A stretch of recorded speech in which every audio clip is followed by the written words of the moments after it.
quickly welcome our guest for today.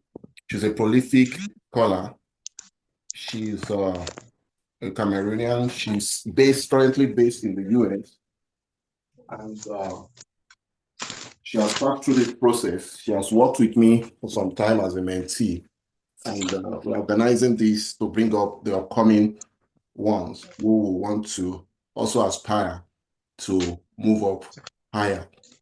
And she's based in the United States. She will tell you more about scholarships and about this terrain of moving forward in terms of getting scholarships and funding for your graduate studies and how to navigate your graduate study, the search for funding for graduate studies. So I want to really appreciate Miss Sally Ndikum here in our midst. Sally, you are highly welcome. Thank you for coming, and we'll invite you to take the floor now. Okay, Prof, thanks very much. Thanks very much for having me. Hello, everyone. My name is Sally, and Hello, ma'am. Thank you. I hope everybody's doing okay. So I'll just be giving a brief presentation on how you can navigate your graduate school application into US schools. So, Prof, can I share my screen now? Please go ahead. Thank you. Can everyone see my screen? Yes, I can see it from here. All right, thank you.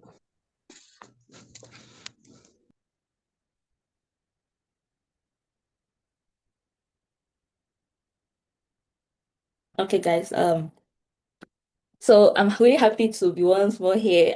I've been kind of having the opportunity to present, but the PhD work I've been having, I think Prof can kind of know what I've been going through. It has been overwhelming, but I'm really so happy to be here to share with you guys what the little slides I've put to guide you in the process of applying. So just like I said, I'm a PhD student in the Department of Civil and Environmental Engineering with a focus on geotechnical engineering at the University of North Carolina in Charlotte. And today, I'll be sharing my journey through graduate school applications in the US, the lessons I've learned, and the tips to help you to navigate this exciting, yet sometimes an overwhelming process. So this is a picture of me. Can everybody see? Can everybody see my current slide, please? Yes, ma'am. Yes, ma'am. We can see it. Thank you. So this is a picture of me at a conference. I was presenting a poster on my paper during the fall of my first year in PhD, because I'm now in my first year, but I'll be completing this year to move into my second year of the PhD. So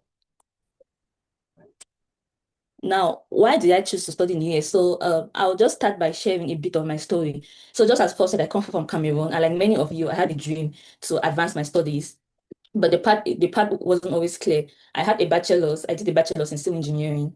And shortly after that, I was offered a job at a consulting company where I worked as a lab technician in the geotechnical lab of the company. So here we were able to run tests on soils, on rocks, on cement, and all of that. And I was just based on doing the testing. But at the end of the day, we had lots of data to deal with and to analyze. And I saw a need for me to at least know how to analyze this data. So I enrolled into a master course or a structured master program at the African Institute of Mathematical Sciences in Limbe, where I was opportune to be supervised by Prof. Olawale in my final year project. So from having this master's, I applied to do a PhD back in my geotechnical engineering field because I knew that I'll be able to leverage these techniques which I gained during my structured master's program to be able to have more technical skills and technical know-how in my course and my career. So from understanding these requirements to figure out the funding and adjusting to a new academic environment, it has really been a journey because it is one that has shaped me in incredible ways. So I hope my experience will help simplify the process for you and give you confidence to move forward. So about the application process.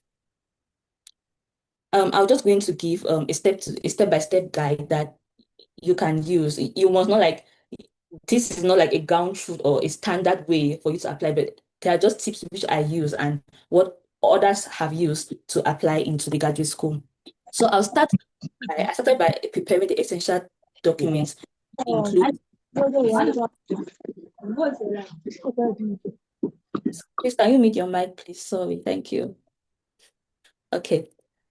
So, like I was saying, you need to prepare the essential documents, which includes a CV, a statement of purpose, and your research statement. Now, I'm going to group CVs into an academic CV and a professional CV. So you want to really craft a good academic CV if you're applying for a master's program or a PhD program where you want to include the courses or the good courses that are aligned with your program, and you equally want to include like the thesis or project that you have worked on during your undergrad or your master's studies and the people who supervised you during this period. So the application process can be quite intense. So it is good to start early because when you start early, it becomes much more easier. And you have to equally take the test like the GRE and the TOEFL. Now, some programs will want you to take the GRE as an option, while some want to take it like it is compulsory. In my own case, it was an option. So I had to email the program director to ask her if this exam can be waived for me. And as I was emailing her, I attached my transcript and my SOP because you want to sell yourself. You want them to know that you are qualified enough for the position which you are applying. So it is good that when you're emailing these people, the professors or the director, you attach your transcript, attach your SOP, even your CV, and just attach an email which goes straight to the point about like you're asking them if this exam can be waived for you, if IELTS can be waived for you because you are from an English speaking country like Nigeria, or if you want to know about the program and all, but it's always good to attach your transcripts because this makes them to know that you're qualified enough for the position. So the next step I want to talk about is securing your recommendation letter. So if you're in the university right now doing your undergrad, I'm going to advise you to have a mutual connection with your professor. You can't be in school for 2 semesters or 3 semesters and you haven't uttered a word with this person, with him or her, and you expect this person whom you haven't contacted or spoken to recommend you at the end of your program. It doesn't really work like that. So it is good to always have a good platform with this person where you discuss with them, you speak with them for them to know who you are, because in the right sense of it, nobody's going to recommend you to a program if they don't have any idea about you or what you do, or if you've ever taken their course or not. So it is good to always reach out to professors and don't be shy. You can send a short and polite email expressing your interest in their work, and that can make a difference. And just like I said, don't underestimate the importance of recommendation letters because they always go a long way.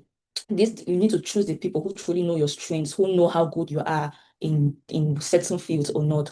And it is good to contact the professors in the department in which you're applying in the school in the US. You need to contact them. You need to go through the website of the school. So just like I said, you need to do your research first before you start compiling your application. You need to know what your program entails, the exams that are needed, the documents which are needed. Some programs will expect you to have a master's in that discipline to do a PhD, but some programs you can apply directly to a PhD with a bachelor's, just like I did for mine. I was able to apply to the PhD in geotechnical engineering with the bachelor's I had in engineering. They didn't consider the master's I had from AIMS in data science as a certificate because they said it is not an engineering discipline. But however, I was opportune to be able to apply into the PhD program in engineering with my bachelor's. So it is good to know all of these things that your program entails. And if you have any doubts or any questions, the email of the program directors are always on this website where you can reach them with short emails. And if you don't have a reply, I'll advise you to keep at least 1 week or 5 business days to send a follow-up. You can't send a follow-up 1 day or 2 days after because these people, their inbox are always crammed with emails. So you want to give ample time for them to read or not read your emails, but at least you need to send a follow-up 5 business days or 10. So the last part of the application process is after you've applied all of this and compiled and you've sent and you have your admission letter, the next thing is to navigate the visa application process as soon as possible. Well, I'm not really going to be expatiating on the visa application process because it varies per country or region and all that. But I know there are tons of resources, tons of videos that people have published on the media, on YouTube, on how you need to navigate the visa application process, like like on how to prepare for your F1 visa interview and all of that. So the pro tips which I would like to outline is to start early to minimize your last minute stress with everything online and on track. Like in my own case, I was able to use a spreadsheet like an Excel to track each program that I applied for. In total, I applied to 3 schools, and I was just taken by 1 school. So it is good to track each program's deadline, the requirements that are needed in each program that can save you so much stress. Now, talking about the challenges faced. So this is when you've already had your letter and your visa in your hand. And trust me, it is one of the best feelings in the world. When you enter the plane and you come to the US, now you have to face another whole new world, a whole new people, the adjustments, the financial struggles and all. You need to face that. So just like I said, moving to a new country and adapting to a new system, it isn't easy, trust me, because I had to face cultural shocks, the financial concerns, the US tax system, the academic pressure, and all of that. But I learned to cope because I was able to identify myself in groups of students who were able to support each other, and they will make you not to feel like alone. So you equally have to set goals that will keep you from burning out, because program can be very overwhelming, it can be hectic. Assignments can be cramping all on you, but remember, you need to seek help from your professors or from your friends when you are stuck. And when things are tough, you need to also lean on the campus facilities or resources, which includes the library, and there are equally people that you can talk to and not to make you suffer in silence, because every challenge is what growth, and with time, things were able to get better.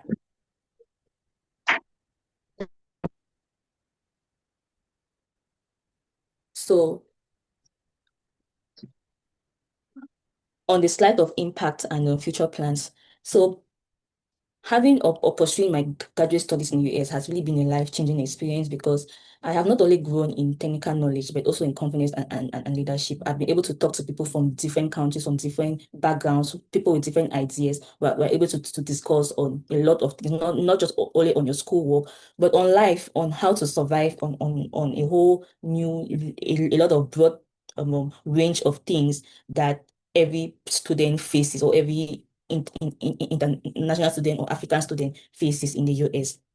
So now I'm involved in a research that aims to improve infrastructure. I'm actually involved in a research that has to do with trying to use a technology that is able to detect the cause of cracks on roads, and how we can implement this in different parts of the world, including America, in Africa, and all of that. So, and this is a research that I'm really truly passionate about. So this is an impact that the first year of my PhD has had with me. I equally had the opportunity to present my poster at the conference, which is really a learning phase. So my goal is to give back, especially by mentoring young international students and encouraging girls to pursue STEM fields. There's always this preconceived notion that girls have, or some people have, that STEM fields are difficult like this. By STEM fields, I mean the science, technology, engineering, and maths. If you're intentional about something, and if you really want to do something and passionate about it, you're going to go in for it. So I'm always out to advise girls who are passionate about pursuing a field in engineering or maths, because if I can do it, or if I am doing it, so they can do it too.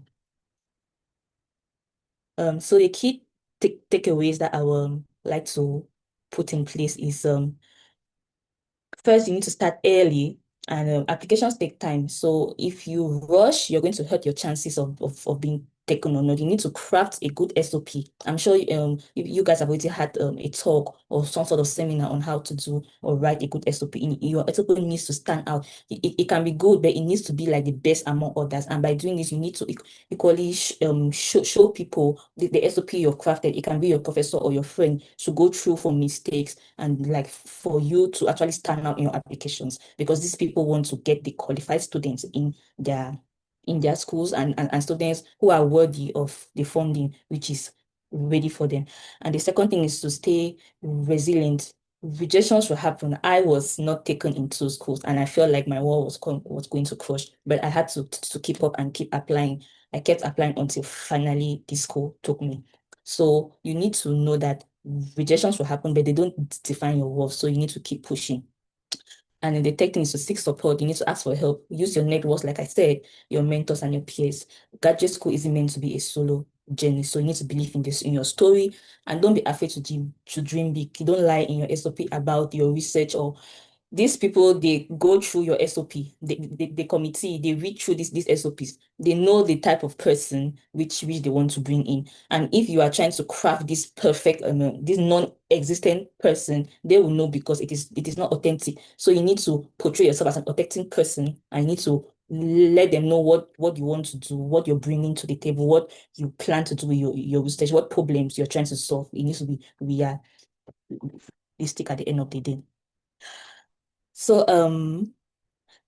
I think that is the end of my presentation. Thank you so much for listening. And I'd love to hear your questions and concerns, or even what part of the process feels most confusing right now. And there is no such thing as a silly questions. We are all learning at the end of the day. Thank you very much for listening. Thank you very much, Ms. Sally, for your wonderful presentation. And we'll be having questions now. Please, you can share questions either by unmuting yourself or on the chat, and you'd get a response to your questions. Thank you. Okay. Good day, ma'am. My question goes thus. What are the conditions for writing GRE? Like, who are the people who really need GRE? Is it for all applicants? That's my first question, ma'am. Okay. Thanks very much for your question. So during my application process, I realized that the GRE is required mostly for PhD programs, because these people, like, they use the GRE to weigh the results you get from your school back home, and if you're able to fit into the programs in the US. So it is some sort of a balance scale to see if the students qualified or not. So in my own experience, I saw that the GRE was required mostly for the PhD programs. Okay, thank you, ma'am. You're welcome. So, yes, sorry, ma'am. My other question is about the SOP, the statement of purpose. The statement of purpose. How can we go about it, or what are the necessary things like we need to write in the SOP? Okay. So I'm going to start with the length. The length of your SOP should be at least 2 to 3 pages. You shouldn't go beyond, because these people go through a lot of SOPs to measure or to know who is good for the program or not. So the first thing I'll say is 2 to 3 pages long. The second thing is you are trying to sell yourself, just like I said. So you need to have a story to tell. And if I say a story to tell, it's not really like your personal story, like you have you want to get married, you want to have kids, and oh no, that's not what I'm talking about. I'm talking about like your academic story, your professional story, what you have done in the past as a career or work, the courses that you took during your program, how these courses were able to help you, the thesis or the final year project that you did in your undergrad, and what you plan to do during your master's or PhD program, how this thing is going to benefit the problem you are trying to solve, why you chose this school, and why you think this school is a good fit for you, how this school is going to help you in having your master's in your program, how you plan to use your master's or your PhD to move forward in your career and all of that. So it's an umbrella of a lot of things, but I want you to structure these ideas like in 5 paragraphs, in at least 2 to 3 pages or so, in my own opinion. Yeah. Okay, thank you, ma'am. Thank you. Okay, so I just saw in the chat, is a publication necessary to get directly to the PhD? It is not quite necessary, but it makes you more credible than somebody who doesn't have a publication. Like in my own case, I was able to have a paper which I published with Prof. In order to get in the PhD. And during the interview, like if you're telling the committee that you have a publication, they want to know what you did in this paper, how you achieve your result, the problem you're trying to solve. So it is good if you're mentioning you have a publication, it's good that you know the paper that you did and all of that, like every single detail of the paper. But in my own opinion, yes, having a publication will make you more credible or qualified, but it's not necessarily a requirement to apply into the PhD program. But at least it's going to make the professor or the committee know that you have already been previously involved in some sort of a research that will be helpful to them. I hope that answers the question of the person in the chat. Thank you.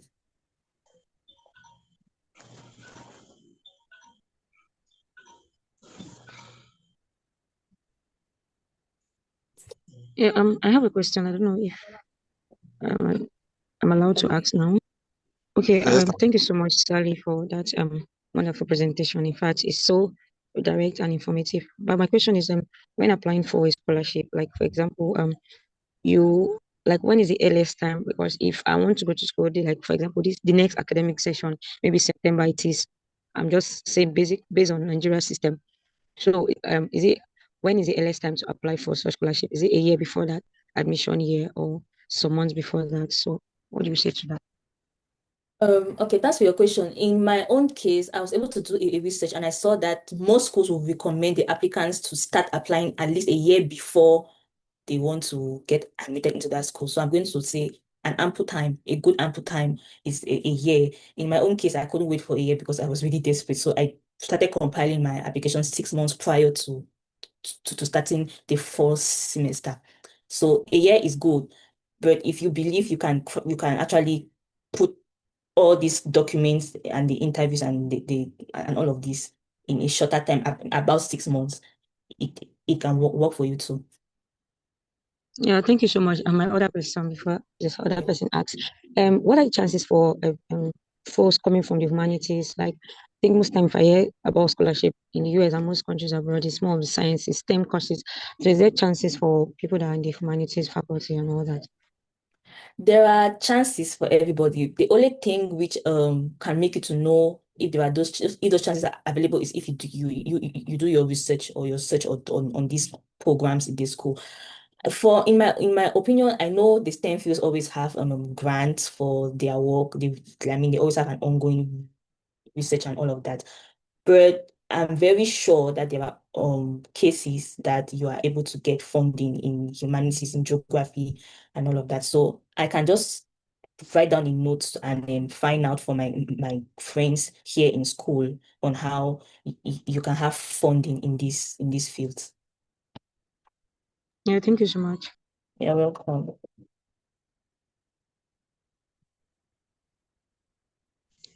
So I also have a question. Please, in my undergraduate project, if my undergraduate project is not aligning with my new research interest, is it advisable for me to include it in my SOP or probably look for a journal, like an article, to replace it? That is my question. Is it advisable for me to include it here? I'm going to say it's advisable. You can include it if you have a backup story for them to know why you switch from your previous field to the present one. And like you need to tie both things like for them to know, because just like I said, you're trying to sell them is to tell them a story. So you want it to be continuous. You're trying to convince them that okay, I was doing this in the past, but I switched to this just because of this. Like you need to attach a reason for your story to flow. So I don't know if I answer your question. If you have a reason, an authentic one that is able to match or attach your previous field and why you switch into your next field, and of course your next field may be what you want to apply your master's or a PhD in. Just like in my case, I did a bachelor's in engineering, but I did a master's in data science, which is not really related, but they are all STEM fields. But then I told them, okay, I had a job where I worked with a lot of data in the lab, but I couldn't be effective at this job because I lacked the skills to analyze the data. So I had to apply for a master's program in data science to augment my skills to analyze the data. So you see, so there I had a story to tell how I switched from moving from engineering to data science and back into engineering. So I don't know if I answer your question. Yes, ma'am. Yes, ma'am. Thank you. You're welcome. Thank you. Hello, good evening, Ma. Thank you for that wonderful session. So I have a couple of questions to ask. First question is, what was it you did differently that made you, should I say, stand out, that made you to be selected? Then secondly, about the GRE, last year, I tried to like just play around some applications, and I noticed that most of the schools, because I had like a pattern I was following, I tried to look for schools that waive GRE, TOEFL, and application fee. So I noticed that most of the schools I saw, they made GRE optional. Although if you have it, fine, but then they made it optional, and some they will even say that's not required. So now, for a case like that, do we still need to like write the GRE? And also, what are the chances that when you even write it, because I heard the exam can be really, is firstly the exam is difficult and also expensive. So what are the chances that one can ace it at once? Then my third question is, for someone with like a 2-2, what are the chances that such person can be accepted into a fully funded program? Those are my three questions, ma. Maybe I should come again if in case you didn't get them. No, I took down the questions. It's fine. Okay, ma. Thank you, madam. So, what made me stand out to be selected? Where will I start? So, I think I was pushful, but not too pushful. I think I was intentional about what I wanted, because when you send these emails to the professors and you don't get a reply, it is like you are not being seen, or or it is a lost cause. But I kept on sending the follow-up emails for them to know that this is what I want to do. This is what I'm bringing to the table. So just like I said, I emailed the professor who I had interest to work in. So just you going into their profile and seeing the publications they have done, the awards, the work that they have done in the past, the research that they have done, at least it makes them to know how interested you are by sending them that email that you have this and this. These are your transcript. These are this is your SOP. You have seen that they have worked in this field, which is of interest to you. Now, it is not good to lie that you are interested in somebody's field if you have no interest in, because at the end of the day, you'll be the loser. Because if you now get absorbed into this program or taken into this program and you end up doing work in which you are not interested or passionate in, it's going to become difficult and you drop out of the program. So I'm going to say what made me stand out is, in my opinion, is my pushfulness. I was intentional about what I wanted, and I was even requesting for interviews with these people. Like, okay, can we set up a Zoom? I want you to know who I am. I want you to know what I have done in the past. I want you to, like, I wanted them to know that, okay, I really want to be in this program. This is what I'm bringing. And the second thing is, I prayed so hard for this opportunity. I was really, really, really praying, and I really wanted God to see me through, and He did. So, in an umbrella of things, I'm going to say you need to be pushful and intentional. You need to. I took 4 months to finish my SOP, and I was sending this SOP from one person to another. And you need to send this SOP to people who have already been accepted into the program. Don't send to people who really don't have an idea of. Okay, you can send to your friends, but it's good to send to people who have already experienced that, who have had that experience in applying, and then you send to them to scan through with, at least with the experience they have of being accepted into the program or not. So just like I said, it is a rigorous process, but you just need to contact the right people, talk to the right people, be pushful, be resilient, and don't give up. So that is your first question. The second one is the GRE. The GRE is a tough exam. I did a lot of research on it, but I didn't finally take the exam because there was a lot of things that entails you to take the GRE. So just like I said, in my own program, it was optional to take the GRE. But sometimes, since I was coming in with a bachelor's directly into a PhD, the GRE was really something that was almost tying me down in between my application and my professor, because he said, okay, look, we know you're a qualified student, you're qualified enough, but I really think you need to take the GRE. So after I emailed the program director about waiving the GRE, she actually waived the test for me. My professor, he was okay that the test was waived, but he still had a second doubt about me not taking the GRE. So during the interview, I said, sir, when I come into the program, I'm going to excel. Like I was affirming them that I am qualified enough. I'm not going to fail in this program. I'm not going to do this. So I had to put myself at the forefront and let them know that even without the GRE, I'm qualified enough for this program. So in your own case, the GRE can be a process, a daunting process. I don't really know about the chances of how to ace the GRE because I never took the GRE at all. The only exam I was able to take was the Duolingo um, test for language because I'm from Cameroon and they don't consider Cameroon an English speaking country. They consider it a French speaking country. But however, I'm from the English speaking part of Cameroon, but they didn't still buy the idea of me not taking the Duolingo. So I had to take the Duolingo, which was okay, and I passed. But for the GRE, it was way for me. So about the chances of acing the GRE, just like I said, I didn't take the exam, and I think there are other people who have taken it, or the other people who have made some videos on it and how to ace it and all. So but you need to tell them, the program director or your professor, that with this your result, I mean, like your putting your transcript at the forefront, that is what is presenting yourself as being a qualified student. Your transcripts, your CV, your SOP, especially your transcript, because they see from your GPA that okay, this student is a top student and he or she may not actually need to take the GRE. So for the two, you said two is 2 by 2 score. That's Yeah, like a second class yes. a second class, because the grading that we use in Cameroon, I think is quite different from Nigeria, because in Cameroon we use the GPA on 4. So okay, the 2 on 2 is a second class. Now, No, I'm I not have to. okay. Okay, so I'm not going to tamper down your chances with a second class. You still need to craft whatever you have to put on your SOP, like the story you're trying to tell, even with the second class. Because trust me, there are people who have had the first class who have not received the funding. And it can be due to a lot of factors that affect their application or not.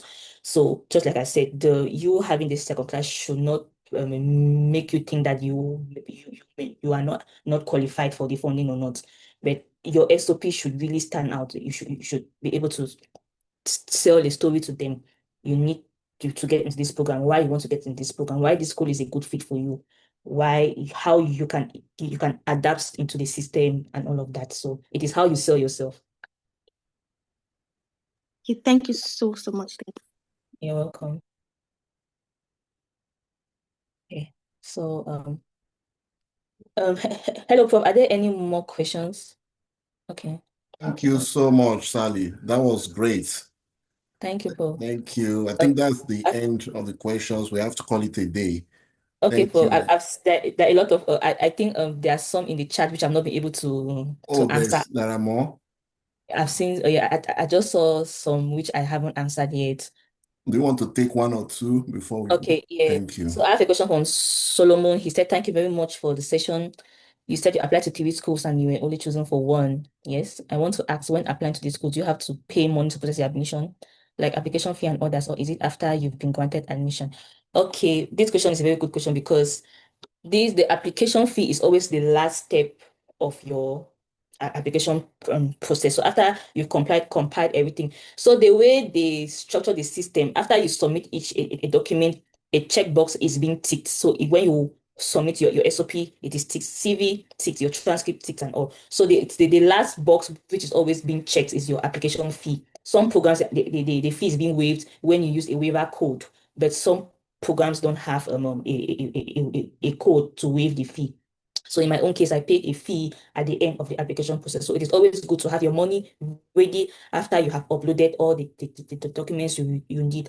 After you pay the fees, then you are going to receive an email that your application has been successfully uploaded and it has been sent to the committee for review. So yes, you need to pay the fee. Just like I said, some fees are being waived for other parts or programs. Thank you.